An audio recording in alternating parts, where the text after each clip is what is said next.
Madame, Monsieur, bonjour. Aujourd'hui, nous allons parler de finances publiques avec une grande personnalité de ce domaine, une personnalité que je vous présente dans quelques instants. Il y a un événement à Rabat qui commence vendredi, qui se déroule vendredi et samedi, 1er et 2 novembre 2024. C'est un événement maroco-français sur les finances publiques qui se tient d'ailleurs au Maroc. C'est la 16e édition. Nous allons parler tout à l'heure avec notre invité. Il s'agit de parler de gouvernance des finances publiques. Depuis quelques années, le thème revient sous différents angles. Il est organisé par le ministère marocain de l'économie et des finances, par la fondation Fondafip, qui est une fondation internationale des finances publiques, notamment. Mais en réalité, c'est l'événement qu'organise chaque année Nourdine Bensouda.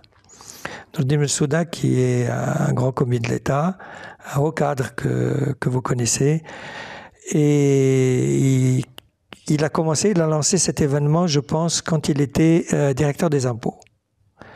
Et quand il a pris la direction de la TGR, la Trésorerie Générale du Royaume, où nous nous trouvons en ce moment, c'est là qu'il a continué, il a repris son colloque et il a continué. Nous allons parler du colloque et nous allons parler de la TGR avec Monsieur Nourdine Bensouda. Monsieur Bensouda, bonjour et merci beaucoup d'avoir accepté notre invitation. Bonjour, merci pour votre invitation aussi. Merci. Ce colloque international, il est à sa 16e édition. Je ne sais pas si ça s'est répété chaque année, peut-être qu'il y a eu une coupure à cause du Covid ou pas, je ne sais pas. Mais en tous les cas, il y a beaucoup de régularité. Il est devenu un rendez-vous, il est devenu une base de discussion et de débat, un endroit où on débat, n'est-ce pas? Comment vous avez fait? En fait, le sujet des finances publiques est un sujet passionnant. Certains pensent qu'il est technique, oui. Mais en fait, les finances publiques sont éminemment politiques.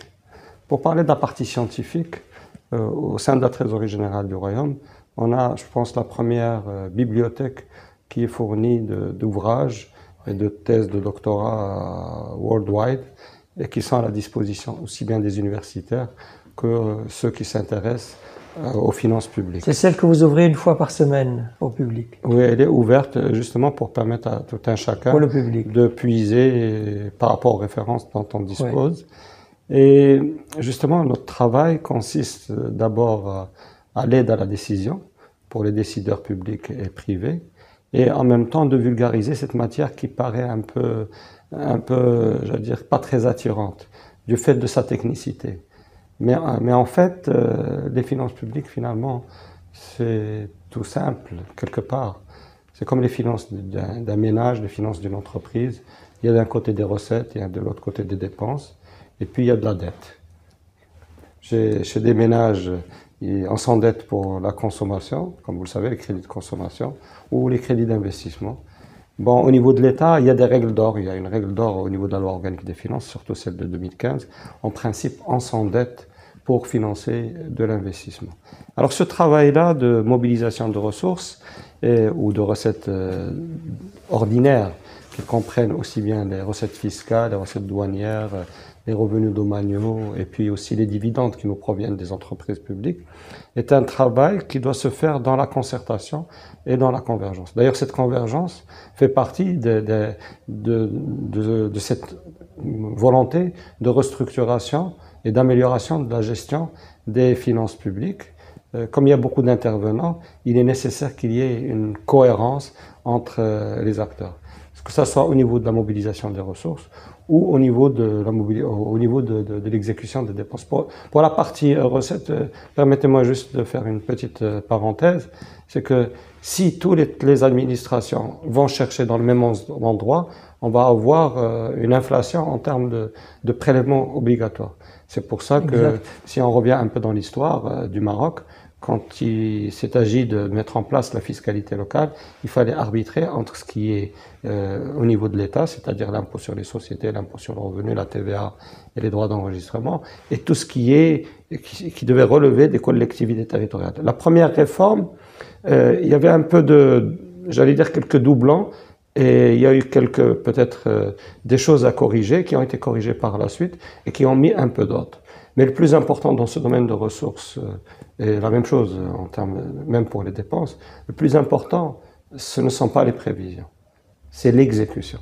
Et c'est l'exécution qui permet j'allais dire, de respecter des principes constitutionnels tels que la transparence, l'égalité des chances, la responsabilisation des acteurs et tout ça. Donc c'est l'exécution qui est importante, aussi bien au niveau du gouvernement qu'au niveau du Parlement, parce que comme vous le savez, le Parlement contrôle le travail gouvernemental, et aussi au niveau de la Cour, des cours, au niveau juridictionnel, notamment par la Cour des comptes.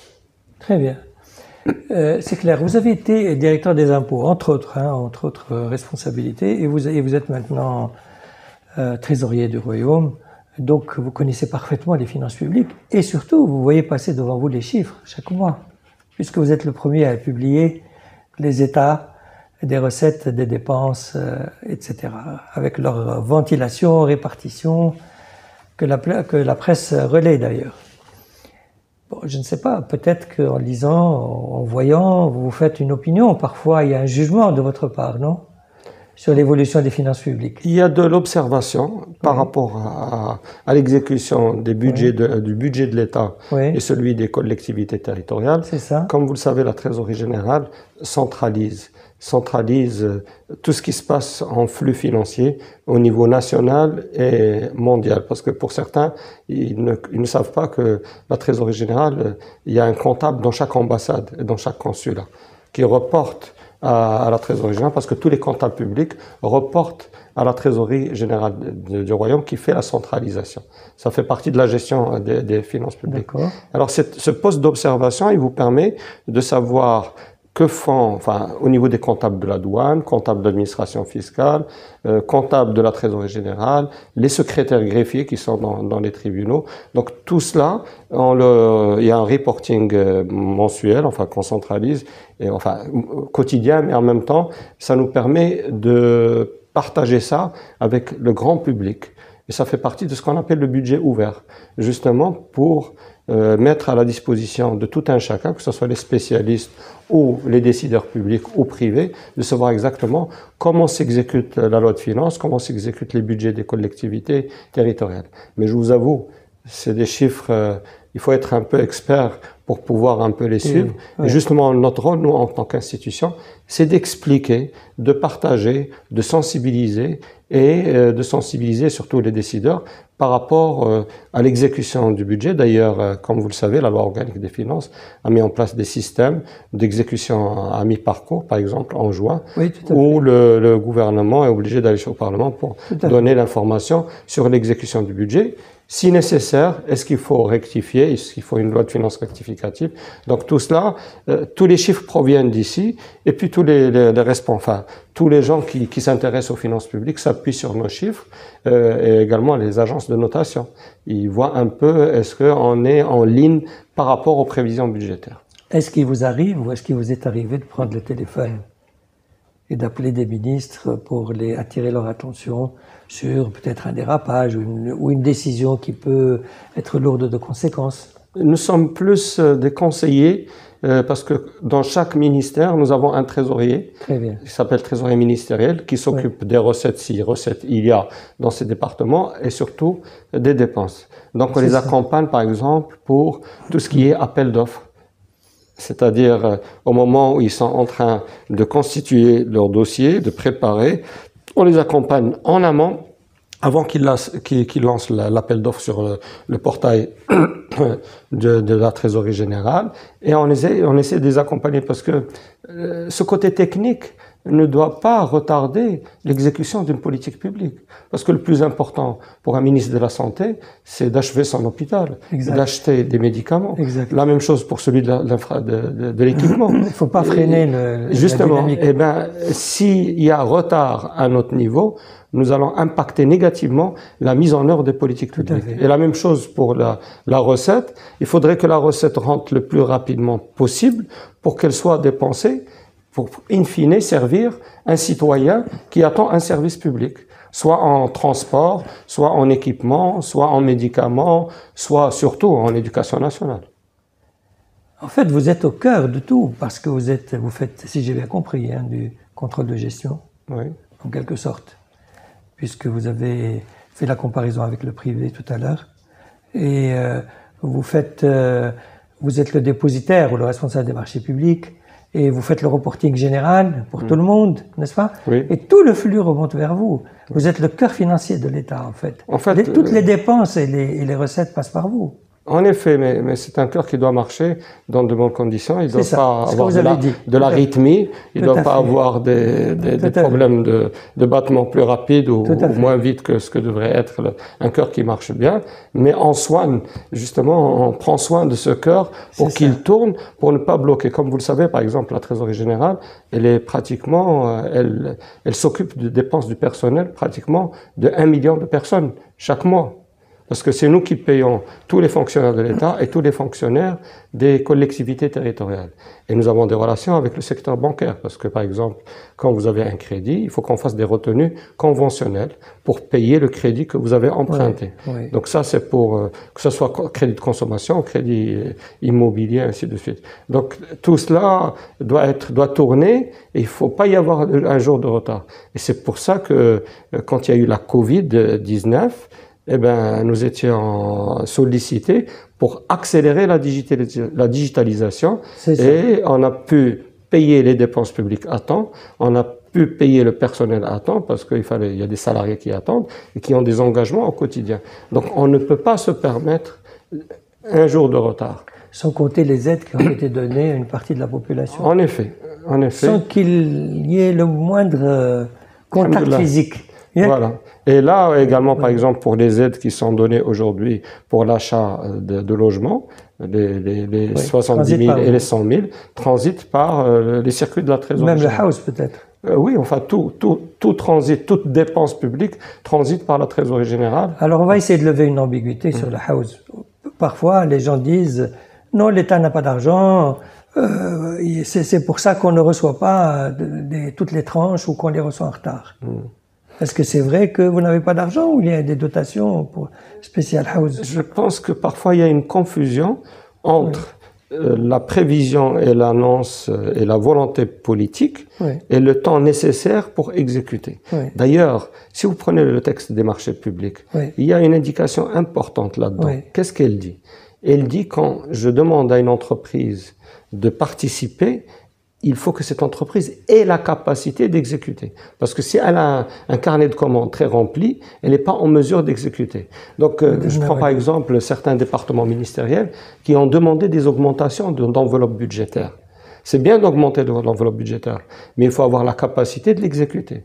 Et parfois, la capacité ne manque pas parce qu'il faut qu'il y ait une cohérence et une adéquation entre l'enveloppe qui est nécessaire pour l'investissement, mais en même temps, il faut que le personnel puisse mettre en œuvre cette politique. Et parfois, il y a un décalage et qui finalement, ça se retourne en termes de report. Vous avez des crédits d'investissement qui vont être reportés parce que l'exécution n'a pas pu être. Pourquoi? Parce que même si vous recrutez, les personnes qui ont été recrutées n'ont pas la capacité d'être opérationnelles tout de suite. La dernière fois, je discutais avec un collègue qui a fait un recrutement massif. Une simple question, je lui ai dit, oui, vous avez recruté un nombre important, mais est-ce que vous avez la capacité de les former en une année? C'est ça. Donc, et c'est pour ça qu'il faut avoir l'ambition en termes de politique publique, mais en même temps, il faut avoir la capacité d'exécution. Et c'est pour ça, je me permets de citer d'ailleurs Monsieur Migaud, qui était le président de la Cour des comptes en France. Il dit le plus important, ce ne sont pas les prévisions budgétaires, c'est l'exécution. Et je vais rajouter une chose, le plus important, c'est la concrétisation pour que le citoyen, quand on lui dit il y a une école, il la voit. Quand il dit un hôpital, il le voit. Quand on dit qu'il y a un remboursement des frais médicaux, il faut qu'il le touche. C'est ça, parce qu'on ne travaille pas pour les prévisions, on travaille pour une réalité sur le terrain. Oui, exact. Oui. Il y a tout à l'heure, vous avez parlé de la Covid et qui a accéléré la digitalisation. Aujourd'hui, on va de plus en plus vite avec les outils technologiques. En effet. Qu'est-ce que ça représente pour vous? Alors, le plus important dans ce domaine-là, oui. c'est l'organisation en amont. Oui. D'abord, il faut avoir une vision claire, oui. voir, je dirais, le référentiel juridique oui. et son implémentation au niveau des systèmes d'information. Je vous donne un exemple. Oui.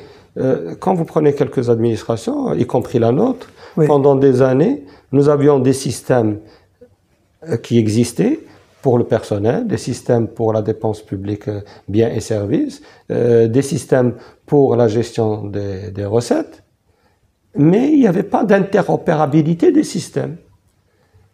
C'est important. On ne peut pas travailler en silo. Il faut qu'il y ait une interopérabilité.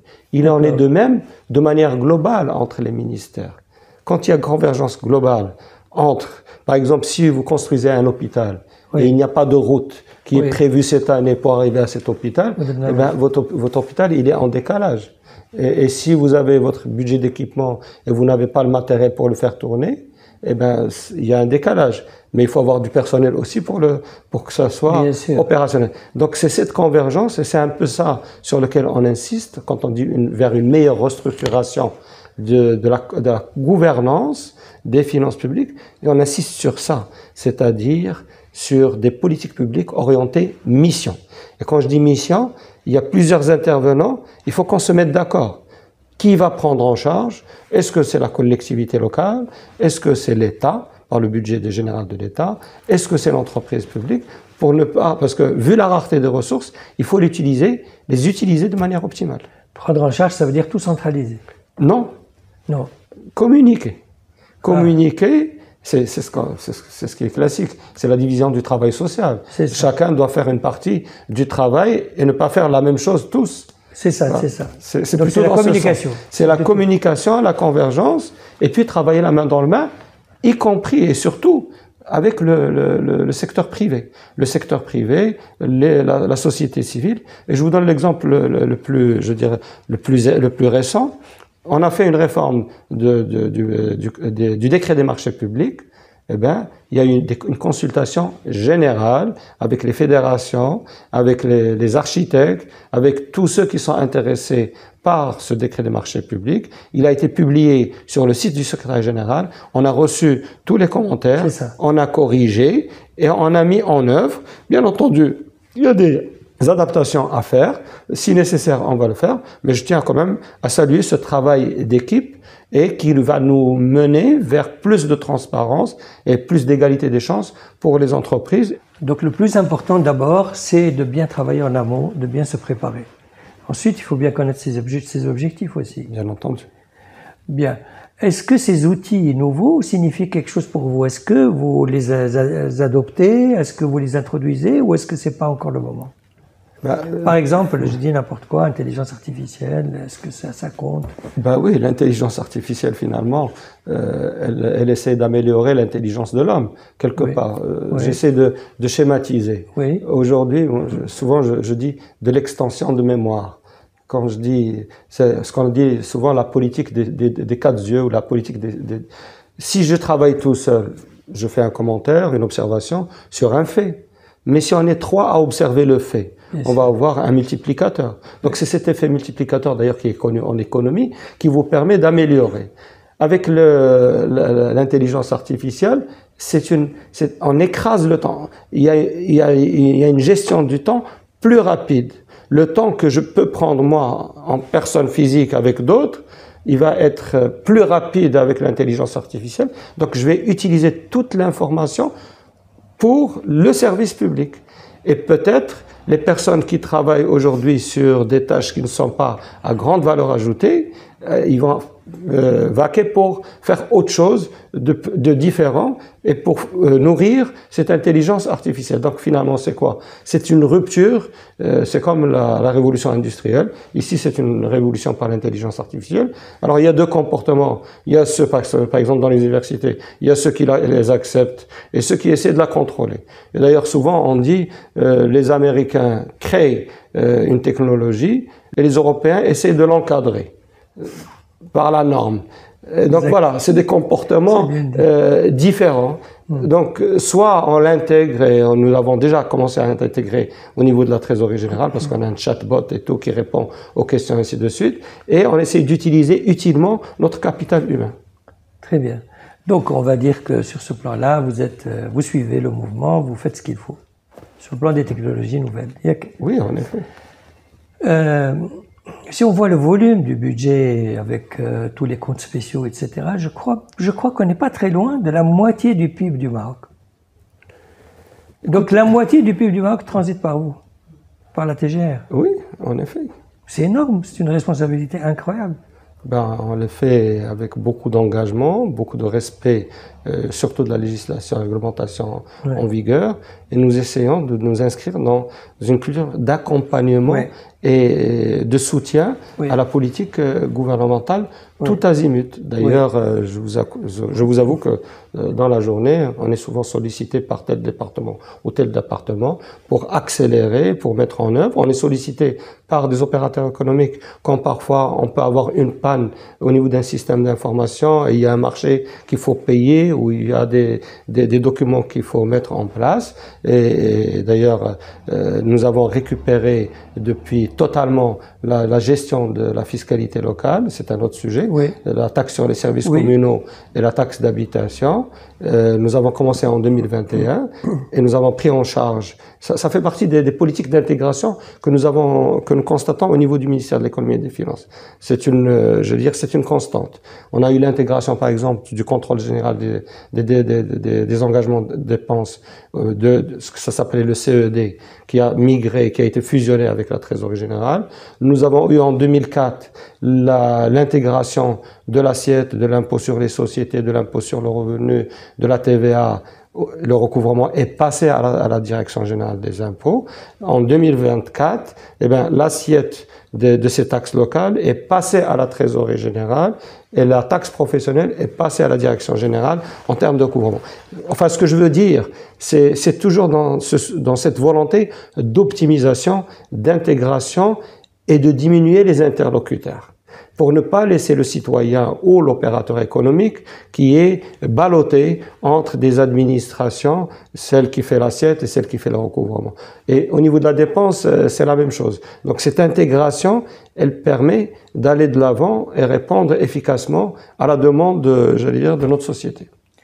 Alors, vous organisez des colloques et vous êtes un observateur et un acteur des finances publiques au Maroc. Oui. Alors, si on vous disait les 20 dernières années, comment ça a évolué? Comment les finances publiques ont évolué? La gestion des finances publiques, bien sûr.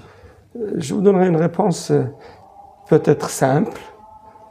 C'est voir tout ce qui a été fait au Maroc depuis 25 ans en termes de réalisation. Tout ce que vous voyez, il a eu une traduction en finances publiques. Port, aéroport, route, autoroute, dessalement, Ouarzazate Nord, tout ça, ce sont les finances publiques. Et permettez-moi là d'insister sur quelque chose de fondamental, et c'est un peu ce qui nous attend, c'est la consolidation. La consolidation entre les finances de tous les acteurs. J'entends par là État, collectivité territoriale, entreprises publiques, tout ça, et aussi ce qu'on appelle les finances sociales. Tout ce qui est protection sociale. Normalement, on juge un pays à travers la situation des finances publiques au sens avec un grand F et avec un grand P, ce qui intègre toutes les composantes. Et la viabilité ou la soutenabilité de ces finances publiques, c'est ce qui fait le fondement de l'État. D'accord. Mais vous refusez de donner un jugement direct. Vous évitez, non? Non, vous savez... Les questions, moi je les prends avec grand plaisir et en toute sincérité, intégrité. Et moi je vous dis, je suis un homme de chiffres et un homme de terrain. Et donc, si vous voyez ce qui se passe au niveau du terrain, nous avons donc des réalisations importantes grâce à la politique de Sa Majesté le Roi Mohammed VI. Et nous, sur le plan de la gestion des finances publiques, nos recettes ont progressé. Parfois, bon an, mal an, il y a eu des baisses pour des moments difficiles, tels que la Covid-19. Et il y a une volonté de dépenses, en dépenses d'investissement. Par rapport à cela, puisque vous voulez avoir quelques nuances, je dirais que parfois, il y a un peu de retard dans l'exécution parce que au lieu d'exécuter l'année en cours, on reporte d'une année à une autre pour des questions de capacité de mise en œuvre. Voilà. Ou bien par rapport à de la maîtrise d'ouvrage déléguée qui est accordée à un intervenant qui lui-même fait appel à une entreprise publique, donc une entreprise privée qui va exécuter. Donc c'est là où il y a peut-être des marges de progression pour accélérer cette volonté d'investissement du Maroc et puis pour les grands chantiers, notamment le chantier de la protection sociale. Alors, vous, quand vous parlez des finances publiques, vous en parlez avec beaucoup de passion quand même. Oui, on sent qu'il y a une passion, on le sent. Hein? Oui, je suis passionné, effectivement. Oui, on le sent. J'aime bien mon travail. Oui, oui. Alors, c'est pour ça que vous est venue l'idée du colloque international? En fait, l'idée, j'allais dire, c'est plus... je resterai étudiant toute ma vie, peut-être. Voilà, et j'ai une faiblesse par rapport à l'université. Et d'ailleurs, il n'y a même pas 15 jours, j'étais à l'université Ibn Tufayl de Kenitra. Dans 10 jours, je serai à l'université internationale de Rabat. J'étais à l'UM6P, j'ai donné une conférence. En fait, c'est cette volonté de partager. Et parmi les chantiers que nous avons au niveau de la trésorerie générale, c'est ce transfert de connaissances. Nous y travaillons et nous avons beaucoup investi sur nos ressources humaines. Depuis 2010 jusqu'à aujourd'hui, on a recruté pratiquement 2400 personnes. Le taux d'encadrement est passé de 40 à 74%. Le taux de féminisation est passé de 35 à 45. Pour nous, il y a deux choses importantes. Enfin, la première, ce sont les ressources humaines. Ensuite, c'est l'information. L'information est la base des finances publiques. Et d'ailleurs, c'est pour ça que les pays de l'OCDE et tout le monde veulent l'échange d'informations en fiscal, en budgétaire, ainsi de suite. Et c'est pour ça les grandes, j'allais dire, les GAFA, tout ce qu'ils ont, c'est de la data, c'est de l'information. Et justement, l'information, j'allais dire, c'est le capital aujourd'hui partout, chez vous, dans votre domaine et ailleurs. Donc nous avons beaucoup investi. D'ailleurs, nous avons des personnes qui se sont spécialisées en data science et ils sont en train aussi de suivre cette vague d'intelligence artificielle. Et nous misons beaucoup sur les jeunes en termes de formation, aussi bien au niveau national qu'au niveau international. Et d'ailleurs, nos relations avec Fondafip, ce sont des relations qui datent depuis très très longtemps. Nous sommes à la 16e édition, mais bien avant ça, nous avions des relations de coopération et surtout de formation. Nous avons des relations privilégiées, comme vous le savez, avec la France.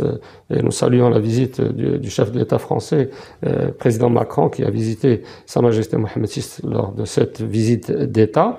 Et donc, nous nous inscrivons un peu dans cette relation bilatérale parce qu'il y a un transfert de savoir. Et nous avons des professeurs et puis aussi des responsables, de hauts responsables français qui interviennent dans nos colloques. Nous avions eu Pierre Jox, nous avons eu Seguin, que Dieu ait son âme. Nous avons eu pratiquement beaucoup de ministres, Migaud, Alain Lambert, qui était ministre du Budget. Enfin, toute cette élite dans le domaine. Et d'ailleurs, nous allons avoir l'honneur et la chance d'avoir un témoignage de Migaud, qui vient d'être nommé garde des Sceaux en France. Oui, j'ai vu, bien sûr, le professeur Bouvier est toujours là. Jusqu'où va votre passion pour les finances publiques? Si on vous proposait demain de diriger le ministère de l'économie et des finances, qu'est-ce que vous diriez? Moi, je vous dirais une seule chose. Moi, je suis un commis de l'État. Oui. D'accord. Je m'investis dans ce qu'on m'a confié et je m'investis sérieusement et j'essaie de transférer, j'allais dire, mon expertise dans ces domaines-là qui sont très, très intéressants. Et franchement, c'est un domaine vraiment passionnant et ça me passionne, mais moi, je suis à la disposition de l'État.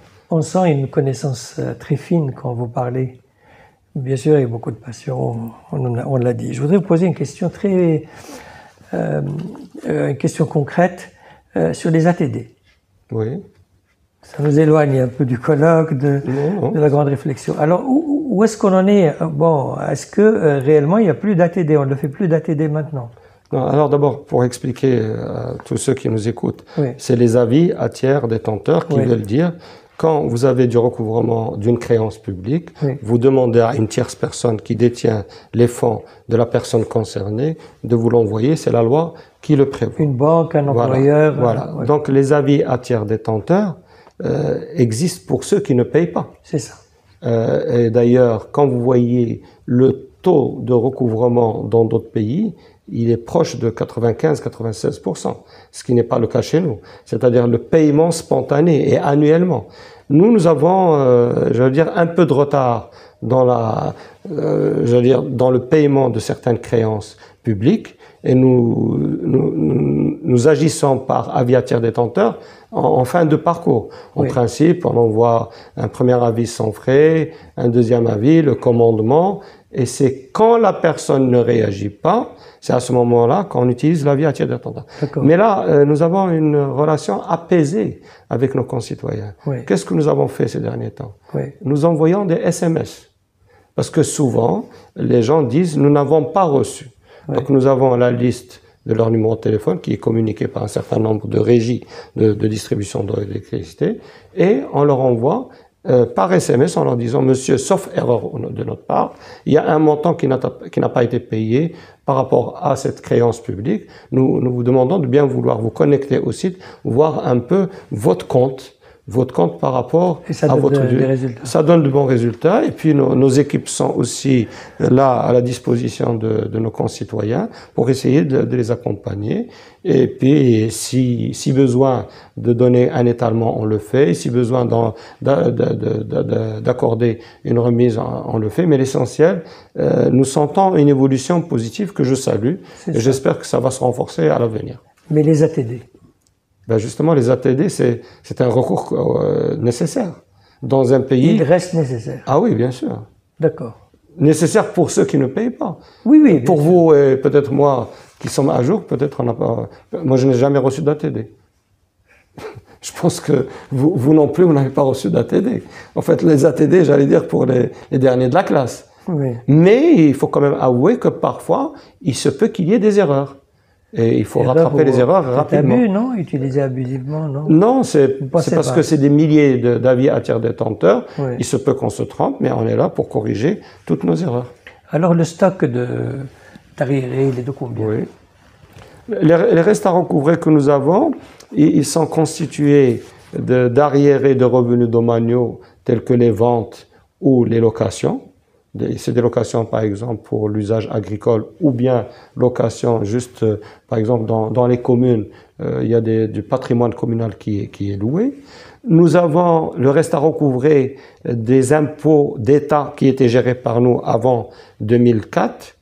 Parce que, entre-temps, ça a continué, l'impôt sur les sociétés, l'impôt sur le revenu et la TVA, mais tout ça, c'est en train d'être apuré. Et puis, parfois, il y a des sociétés qui ont disparu, donc on essaye de recouvrer, mais difficilement. Et puis, nous avons toute la partie collectivité territoriale. C'est là où nous sommes en train de faire un effort. Et maintenant, le fait, parce qu'auparavant, qu'est-ce qui se passait pour ces impôts locaux? Vous adressez au percepteur, il vous dit, écoutez, moi, je ne fais que du recouvrement. Si vous avez un contentieux, adressez-vous à la Direction générale des impôts ou adressez-vous à la commune qui a émis cet impôt. Donc, pour la partie, j'allais dire, ministère de l'économie et des finances, le choix a été fait d'intégrer, d'avoir des systèmes intégrés. La Direction générale des impôts prend en charge la taxe professionnelle et nous nous occupons de la taxe d'habitation et la taxe sur les services communaux. Et comme je ne sais pas si je vous l'ai dit, eh bien, il y a une augmentation substantielle de ces trois impôts. 36% d'augmentation depuis qu'on l'a pris, la taxe sur les services communaux, 25%, 26% pour la taxe d'habitation et 23% pour la taxe sur les terrains non bâtis. C'est pour vous dire que la gestion, en fait, on dit souvent que taxe policy is tax administration, c'est-à-dire la gestion de l'impôt, elle est plus ou moins équivalente. Il faut d'abord une bonne législation, mais il faut surtout une bonne administration pour gérer ça. Lorsque vous parlez des hausses, c'est des améliorations de recouvrement? Oui. C'est ça. Hein? Non, et aussi élargissement de l'assiette. Nous avons trouvé que certains quartiers n'étaient même pas appréhendés. C'est ça. Parce que la législation, elle prévoit que vous devez faire votre déclaration quand vous achetez un bien, pour dire « je suis là ». Soit c'est une habitation, soit c'est une résidence secondaire, soit c'est loué. Certains citoyens, peut-être ne connaissent pas la législation, ils le font pas parce qu'ils sont restés sur l'ancien système du recensement. Ils attendent que l'administration recense pour sortir la taxe d'habitation, taxe sur les services communaux. Et ils n'ont pas vu parce que même si on dit nul n'est censé ignorer de la loi, théoriquement, ça c'est dans les ouvrages de droit. Mais dans la réalité, si je vous pose la question par exemple sur le droit pénal, et vous et moi-même, on n'est pas en mesure de connaître quelles sont les dispositions du droit pénal. On ne peut pas connaître tous les types de droits, c'est impossible. Mais on est censé quand même nous renseigner, surtout que pour les personnes physiques, acquérir un bien, on sait, généralement le notaire vous donne toute l'information concernant cette transaction. On a parlé des ATD et on a parlé du recouvrement. Maintenant, je vais vous parler d'une autre question, est-ce que l'État est bon payeur ? Oui. Alors voilà, il faudrait qu'on démystifie un peu cette situation. C'est que souvent, il y a un travail de l'amont vers l'aval. Ouais. Et tout à l'heure, je vous ai parlé de la capacité dans certains départements à mettre en œuvre des politiques publiques. Oui.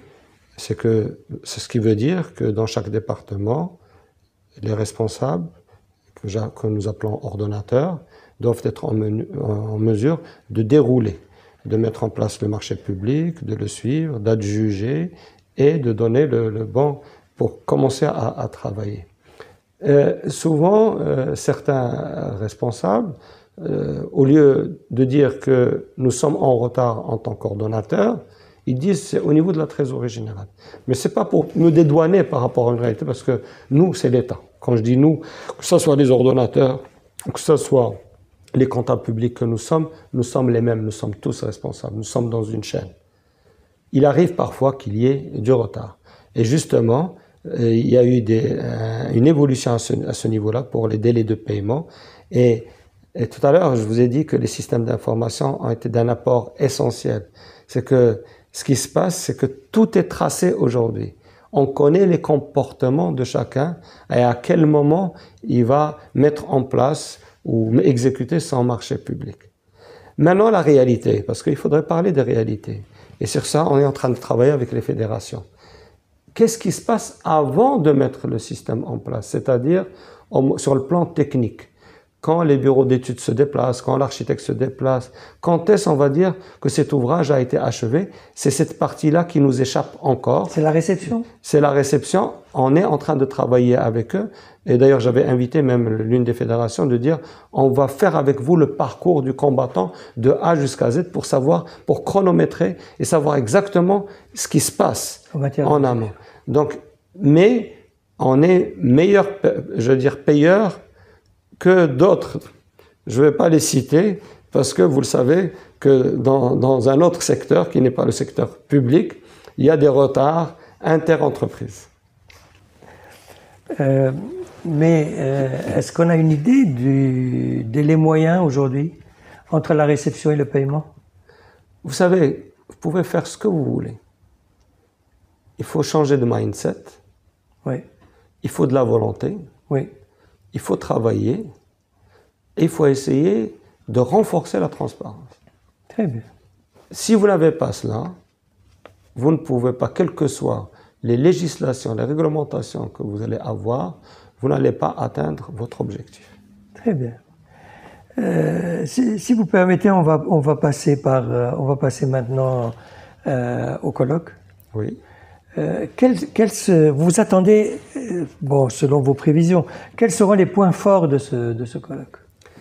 Alors, d'abord, une présentation de ce qui se passe dans la gouvernance financière publique actuelle. Oui. Et on va essayer de procéder par étapes du processus de mise en exécution des politiques publiques. La première étape, c'est d'abord quand il y a des choix. Il y a des choix gouvernementaux qui sont tracés, que nous connaissons. On est dans un État, c'est-à-dire on a voulu mettre en place un État social. Donc il y a des dépenses qui concernent l'éducation, la santé. Bien, soit. Maintenant, au niveau du Parlement. Au niveau du Parlement, il y a des commissions sectorielles. Oui, oui. Et il y a une autorisation parlementaire qui autorise l'exécutif à mener ses politiques publiques. L'une des idées forces, c'est de dire, d'abord, au niveau de l'autorisation parlementaire, il est question de renforcer la convergence entre les commissions sectorielles. Exemple, entre la commission qui travaille sur les infrastructures, avec la commission qui travaille sur la justice et la commission qui travaille sur les finances. C'est cette bonne cohérence et convergence entre ces intervenants, on va avoir une autorisation parlementaire renforcée, améliorée, en bonne convergence. Comment obtenir cette cohérence? C'est quoi? C'est un problème de communication? Non, c'est une communication qui existe, parce que les partis politiques ou la majorité parlementaire avec l'opposition, et de toute façon, l'exécutif n'est que le reflet de cette majorité qui est au Parlement. Ce qui est nécessaire, c'est renforcer cette communication intersectorielle pour que la mise en œuvre se fasse dans les bonnes conditions. Tout à l'heure, je vous ai donné l'exemple entre un hôpital qui se construit et une route.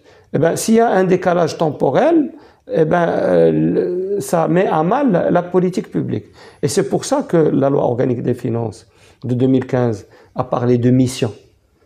C'est ça, toute l'évolution des finances publiques ici et en France. On travaille en mission et en programme. On ne travaille pas en ligne, en chapitre. C'est démodé. On travaille par rapport à une politique publique. Et une fois qu'on a dépassé l'autorisation parlementaire et la convergence qui se passe au niveau du Parlement, sur le plan d'exécution au niveau du gouvernement, c'est la même chose, c'est la convergence entre les différents départements ministériels pour qu'on atteigne, j'allais dire, cette mission. Et aujourd'hui, je tiens à vous dire que nous avons un cap, un cap, je ne vais pas jouer sur les mots, un cap pour la Coupe du Monde 2030. Donc, cette Coupe du Monde, elle est structurante. Elle permet de faire converger toutes les politiques publiques pour atteindre cet objectif, ou plutôt pour profiter de cette opportunité, ou bénéficier de cette opportunité.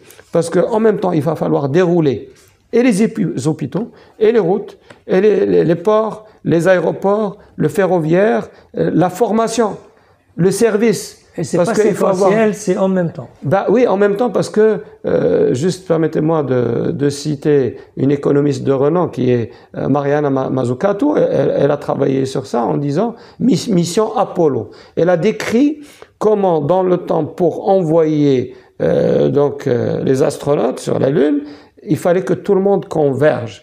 Eh bien, notre lune à nous, c'est 2030, Apollo. Et j'espère que ça sera une lune de miel. Quels sont les autres? Est-ce qu'il y a d'autres points forts? Ou c'est le cœur, là, ce que vous avez dit, c'est le cœur? Non, il y a aussi un moment fort, c'est un peu ce qui va être présenté. Parce qu'on est dans la mondialisation, comment les institutions internationales ont évolué dans leur pensée. Auparavant, il y avait ce que vous connaissez, le consensus de Washington, qui avait une connotation libérale. Aujourd'hui, les institutions du Fonds monétaire, Banque mondiale et autres, ont évolué dans leur pensée économique. Il y aura une conférence ou une présentation de Karim El-Ainaoui. Voilà, entre autres. Voilà, très bien. Merci beaucoup. Merci beaucoup pour le moment que vous nous avez consacré. Merci beaucoup pour ces propos. Je vous remercie. Et je vois que vous avez détecté ma passion pour les finances publiques. J'en suis ravi, mais je le fais avec beaucoup de responsabilité. C'est difficile de ne pas l'avoir. Ah ben, tant mieux. Merci beaucoup.